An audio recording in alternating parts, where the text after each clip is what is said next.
Hello and welcome to Delhi byte teaching aptitude शिक्षण अभिरुचि के क्वेश्चन प्रैक्टिस सेट 3 में आप सभी का स्वागत है।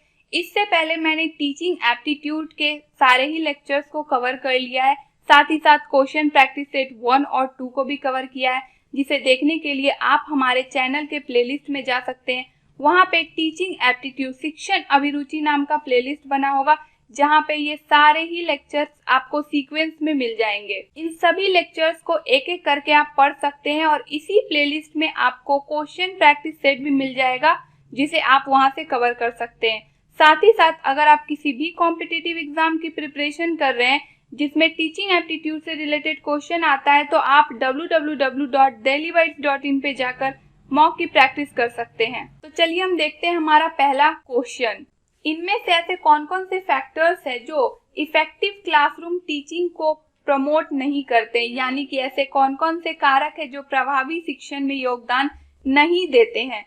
उपयुक्त वर्ग का आकार, एप्रोप्रिएट क्लास साइज, योग्य शिक्षकों की कमी, आधुनिक शिक्षक विधियों की सीमित उपयोग, जिम्मेदार स्कूल प्रशासन, शिक्षण की सहभागी या छात्र और शिक्षक के बीच स्वस्थ बातचीत। तो इसका आंसर हो जाएगा ऑप्शन नंबर सी, यानी कि 2 और 3।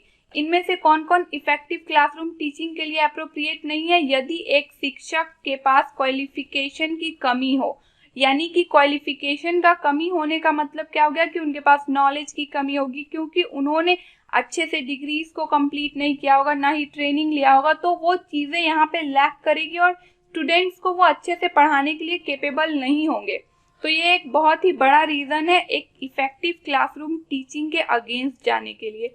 नेक्स्ट है, अगर एक टीचर लिमिटेड मॉडर्न इंस्ट्रूमेंट्स का यूज करे, यानी कि टीचिंग एड का यूज नहीं कर रहे हैं, प्रोजेक्टर्स का यूज नहीं कर रहे हैं, कंप्यूटर्स का यूज नहीं कर रहे हैं, तो ये कहीं ना कहीं चीजें अच्छी पढ़ाई के प्रोसेस में रुकावट पैदा करेगी और ये इफेक्टिव क्लासरूम टीचिंग के अगेंस्ट जाएगा।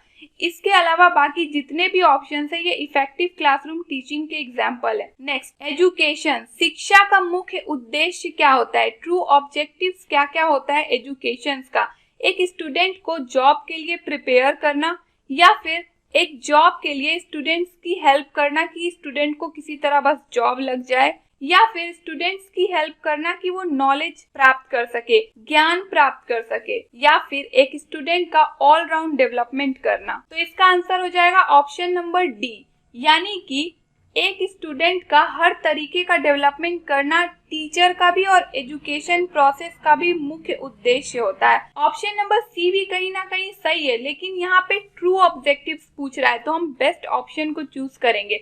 तो यहाँ पे ऑप्शन डी जो है वो बेस्ट है इन कंपैरिजन टू स्टूडेंट्स को नॉलेज देना। नेक्स्ट, इंस्ट्रक्शनल एड्स का इस्तेमाल किया जाता है टीचिंग के प्रोसेस में किस लिए? क्लास को ग्लोरीफाई करने के लिए, स्टूडेंट्स को अट्रैक्ट करने के लिए, स्टूडेंट्स की कॉन्सेप्ट को क्लियरिफाई करने के लिए, या फिर स्टूडेंट्स के बीच डिसिप्लिन बना रहे इस बात के लिए। तो इसका आंसर हो जाएगा ऑप्शन नंबर सी। जो भी इंस्ट्रक्शनल एड, टीचिंग एड का इस्तेमाल किया जाता है टीचिंग लर्निंग के प्रोसेस में, उसका मेन एम क्या होता है कि बच्चों को जो भी कॉन्सेप्ट है वो इजीली समझ में आ जाए और अच्छे से क्लेरिफाई हो जाए। नेक्स्ट, टीचिंग लर्निंग के प्रोसेस में सबसे लीस्ट इम्पोर्टेंट फैक्टर कौन है? सबसे कम महत्वपूर्ण कारक कौन है जो शिक्षण की प्रक्रिया में उतना महत्व नहीं रखता है? बच्चों को पनिशमेंट देना उनकी गलतियों पे, या उनमें डिसिप्लिन को मेंटेन रखना, उन्हें अनुशासन के अनुरूप बनाए रखने का प्रयास करना, या फिर टीचर्स अपने लेक्चर्स को बहुत ही इम्प्रेसिव, प्रभावशाली बनाए या बनाने का प्रयास करे, या ब्लैक बोर्ड पे ड्राइंग्स या फिर स्केचेस या डायग्राम बना के चीजों को समझाने का प्रयास करे। तो इनमें से कौन सा लीस्ट इम्पोर्टेंट है? तो देखिए, बच्चों की गलतियों पे ना पनिश करने से बच्चे सुधर नहीं जाते हैं, हो सकता है इसका बुरा प्रभाव पड़े कि और वो गलती करे। इसीलिए टीचर्स को उन्हें अच्छी तरीके से गाइड करना चाहिए पनिश करने के कंपैरिजन में। नेक्स्ट, अगर एक शिक्षक चाहते हैं कि अपने स्टूडेंट्स को वो टिकाऊ और कुशल तरीके से पढ़ाएं, तो वैसे लर्नर्स के लिए क्या लर्नर्स में होना चाहिए? तो बच्चों में क्षमता होनी चाहिए, सीखने की एबिलिटी होनी चाहिए, लर्न करने की नई नई चीजों को। उनमें सिर्फ और सिर्फ प्रेरणा यानी कि मोटिवेशन होना चाहिए, या फिर बच्चों को बस अपॉर्चुनिटी देना चाहिए पढ़ाई करने का, वो खुद ही पढ़ सकते हैं, या फिर एक डिजायर लेवल ऑफ एबिलिटी होनी चाहिए और मोटिवेशन प्रेरणा भी होना चाहिए, तभी एक बच्चा सीख सकता है। तो इसका आंसर क्या हो जाएगा? ऑप्शन नंबर डी, यानी कि एबिलिटी और मोटिवेशन दोनों ही होना चाहिए, तभी एक बच्चा सीख सकता है। बच्चों में सिर्फ और सिर्फ एबिलिटी है, मोटिवेशन की कमी है, तो कैसे पढ़ सकते हैं? तो ये दोनों ही जरूरी और एक दूसरे से लिंक्ड है। अगर एबिलिटी है, क्षमता है और मोटिवेशन नहीं है तो एक टाइम पे वो हार सकता है। जैसे कि एक बच्चे में एबिलिटी है किसी एग्जाम को क्रैक करने की, लेकिन वो 2-3 बार यदि नहीं क्रैक कर पाता है ना, अगर उसमें मोटिवेशन नहीं होगा तो वो चीजों को वहीं छोड़ देगा और हार जाएगा कि उससे होगा ही नहीं।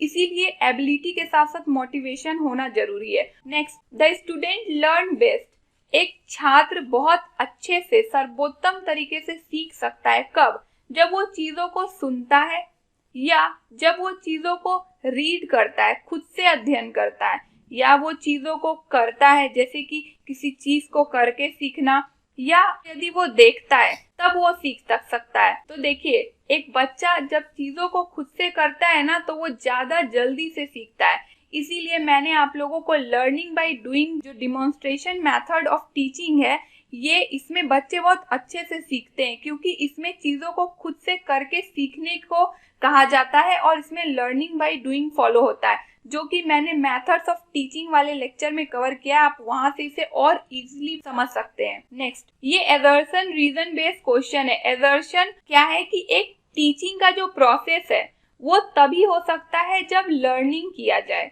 यानी कि जब तक कोई खुद से नहीं सीखेगा तब तक किसी को सिखा नहीं सकता है। अब देखिए, रीजन क्या बोल रहा है कि जितनी भी लर्निंग होती है ना वो टीचिंग के थ्रू होती है, यानी कि कोई भी कुछ नया पढ़ सकता है या नया सीख सकता है तभी जब उसे पढ़ाया जाए या सिखाया जाए। तो देखिए, ये जो है ना करेक्ट नहीं है, क्योंकि लर्निंग खुद से हो सकती है, कैसे भी हो सकती है, उसके लिए टीचिंग हर वक्त होना जरूरी नहीं है, होती है जरूरी लेकिन हमेशा नहीं। तो इसका आंसर क्या हो जाएगा? एजर्शन जो है करेक्ट है बट रीजन करेक्ट नहीं है। नेक्स्ट, अगर एक शिक्षक को बहुत ही अच्छी तरीके से पढ़ाना है तो क्या बेसिक रिक्वायरमेंट होगा, क्या बुनियादी आवश्यकताएं होंगी जो पढ़ाने के प्रोसेस में होना बहुत जरूरी होता है? तो एक शिक्षक को मास्टर होना चाहिए उनके टॉपिक का, यानी कि शिक्षक महारत हासिल किया हुआ हो अगर वो जो पढ़ा रहे हैं। टीचर को कई तरीके से पढ़ाना भी आना चाहिए, उस पे भी उन्होंने महारत हासिल कर रखा है। टीचर बहुत तरह की टेक्नोलॉजीज का यूज कर सके। तो इसका आंसर क्या हो जाएगा? ऑप्शन नंबर डी, यानी कि एक शिक्षक के पास टॉपिक का पूरा ज्ञान होना चाहिए, कई तरीके से पढ़ाना आना चाहिए और टेक्नोलॉजी का भी ज्ञान होना चाहिए। नेक्स्ट, अगर एक लर्नर स्टूडेंट चीजों को समझ नहीं पा रहा है, अगर टीचर पढ़ा रहे हैं तो टीचर को क्या करना चाहिए? टीचर बहुत ही उबाऊ महसूस करने लगे, या फिर टीचर को ये सोचना चाहिए कि इस तरीके से नहीं समझ में आ रहा है, कोई और प्रोसेस से समझाने का प्रयास करना चाहिए, या फिर टीचर को ये सोचना चाहिए कि उनका टाइम बहुत ज्यादा वेस्ट हो रहा है क्योंकि इन स्टूडेंट्स को समझ में तो आ रहा नहीं है तो उनका टाइम वेस्ट हो रहा है, या फिर टीचर्स को क्योंकि स्टूडेंट्स को समझ में नहीं आ रहा है तो उन्हें स्टूडेंट्स पर दया आना चाहिए। कौन सा ऑप्शन यहाँ पे करेक्ट हो जाएगा? तो ऑप्शन नंबर बी, अगर एक टीचर देख रहा है कि स्टूडेंट्स को समझ में नहीं आ रहा है तो उसी वक्त एक अच्छे टीचर को क्या करना चाहिए? दूसरा प्रोसेस यूज करना चाहिए समझाने के लिए। नेक्स्ट, एक शिक्षक बहुत ही इफेक्टिव कम्युनिकेटर हो सकता है, यानी कि प्रभावी संचारक हो सकता है। कम्युनिकेटर का मतलब क्या होता है? अपनी बातों को दूसरों के सामने रखना। तो अगर एक टीचर अच्छा कम्युनिकेटर नहीं होगा ना तो टीचिंग लर्निंग के प्रोसेस में ये बहुत ही बड़ा बाधा होगा। स्टूडेंट्स को टीचर की बातें ही समझ में नहीं आएगी, तो चाहे एक टीचर कितना ही नॉलेजेबल क्यों ना हो, उनका नॉलेज वेस्ट हो जाएगा। तो इसीलिए एक टीचर का अच्छा कम्युनिकेटर होना बहुत ही जरूरी है। तो देखिए, एक टीचर इफेक्टिव कम्युनिकेटर कब होगा? जब उन्हें बहुत तरह के इंस्ट्रक्शनल एड्स यानी कि टीचिंग एड वगैरह का यूज करना आता हो, या फिर एक शिक्षक जो भी पढ़ा रहे हैं उनके स्टूडेंट्स को उसका मीनिंग समझने में वो हेल्प करे, या फिर वो पढ़ाते पढ़ाते क्वेश्चंस पूछे, या फिर वो अपने स्टूडेंट्स को हेल्प करे कि वो करेक्ट आंसर तक पहुंच जाए जो भी क्वेश्चंस उनके दिमाग में आ रहा है। तो इसका आंसर हो जाएगा ऑप्शन नंबर बी। यदि एक शिक्षक सक्षम हो कि वो अपने स्टूडेंट्स को जो भी वो पढ़ा रहे हैं उसका मतलब समझा पाए, तो इससे पता चलता है कि वो शिक्षक बहुत ही अच्छा कम्युनिकेटर, प्रभावी संचारक है। नेक्स्ट, इनमें से कौन कौन सा साइन है मोटिवेटेड टीचिंग का, यानी कि प्रेरित शिक्षण का संकेत किसे माना जाता है? अगर स्टूडेंट्स जो है क्वेश्चंस पूछे, या फिर स्टूडेंट्स का अटेंडेंस बहुत ज्यादा हो एक शिक्षक के क्लास में, या फिर उस शिक्षक के क्लास में पिन ड्रॉप साइलेंस हो, या फिर स्टूडेंट्स जो नोट्स लिख रहे हो। तो इसका आंसर क्या हो जाएगा? Option number A. यदि एक क्लास में स्टूडेंट्स क्वेश्चन पूछ रहे हैं तो यहाँ पे कहीं ना कहीं मोटिवेटेड टीचिंग दिख रही है, यहाँ पे स्टूडेंट्स को चीजें अच्छे से समझ में आ रही है। नेक्स्ट, टीचिंग बहुत ही इफेक्टिव हो जाएगी अगर एक शिक्षक क्या करे, वो अपने सब्जेक्ट का मास्टर हो, या फिर उस टीचर के पास बहुत एक्सपीरियंस हो पढ़ाने का और इसी पढ़ाने के कारण वो उस सब्जेक्ट में बहुत ही ज्ञानी बन गए हो, या फिर एक शिक्षक जो है अपने पढ़ाने के तरीके में इस तरह से शुरुआत करे कि स्टूडेंट्स उनके जो भी जानते हो, जिस चीजों का उनके स्टूडेंट्स को ज्ञान है उससे रिलेट करते हुए पढ़ाने का प्रयास करे, या फिर एक शिक्षक इंस्ट्रक्शनल एड, टीचिंग एड, निर्देश सामग्रियों का इस्तेमाल करे अपने पढ़ाने के तरीके में। तो कब टीचिंग इफेक्टिव हो जाएगी? तो टीचिंग कब इफेक्टिव होगी? यदि एक टीचर उन चीजों से पढ़ाना शुरू करे जो छात्र पहले से जानते हैं। तो क्या होगा ना, स्टूडेंट्स चीजों को कनेक्ट कर पाएंगे, उन्हें समझ में आने लगेगा। नेक्स्ट, हायर एजुकेशन में एक डिजायरेबल आउटकम क्या होता है? सबसे वांछनीय परिणाम क्या पाने की कोशिश की जाती है? स्टूडेंट्स बहुत ज्यादा अचीव कर सके ये सोचा जाता है, या फिर बच्चे जो है ना लर्नर्स, उनका जो सोचने का तरीका हो वो आजाद हो, इंडिपेंडेंट हो, स्वतंत्र हो, और वो चीजों को खुद से देख करके सोचने की कोशिश करे और सोचने की क्षमता उनकी बढ़े, या फिर रिजल्ट जो एग्जाम वगैरह होगा तो उसमें रिजल्ट अच्छा है, उसमें परसेंटेज ज्यादा है, या फिर जो लर्नर्स है वो सब्जेक्ट सेम ऑप्ट करें, उनकी संख्या इंक्रीज हो कि वो सब्जेक्ट चुने। तो कौन सा ऐसा ऑप्शन है जो करेक्ट है, जो कि एक डिजायरेबल आउटकम होता है हायर एजुकेशन में? तो इसका आंसर हो जाएगा option number B. Next, Pranab Mukherjee जो कि हमारे फॉर्मर प्रेसिडेंट थे, पूर्व राष्ट्रपति थे, उन्होंने इसमें से क्या लॉन्च किया था? मूक, स्वयं प्रभा, साक्षर भारत, मिड डे मील। तो इसका आंसर हो जाएगा ऑप्शन नंबर बी, यानी कि स्वयं प्रभा। 2017 में 9 जुलाई को हमारे पूर्व राष्ट्रपति प्रणब मुखर्जी ने स्वयं प्रभा और स्वयं को लॉन्च किया था। अगर आप जानना चाहते हैं कि मूक, स्वयं प्रभा, स्वयं क्या है, तो आप मेरा लेक्चर नंबर 7 देख सकते हैं। उसमें मैंने इन तीनों को ही एक्सप्लेन किया है कि इसमें स्टूडेंट्स के लिए क्या है क्या नहीं है। ओके, नेक्स्ट, इनमें से कौन सा ऐसा फैक्टर है जो कि टीचिंग लर्निंग प्रोसेस को इफेक्ट करता है, लेकिन वो एक शिक्षक का फैक्टर? देखिए, फैक्टर्स दैट अफेक्ट टीचिंग ये दो तरह के होते हैं, एक टीचर्स फैक्टर और एक लर्नर्स फैक्टर। ये भी मैंने फैक्टर्स अफेक्टिंग टीचिंग वाले लेक्चर में एक्सप्लेन किया है।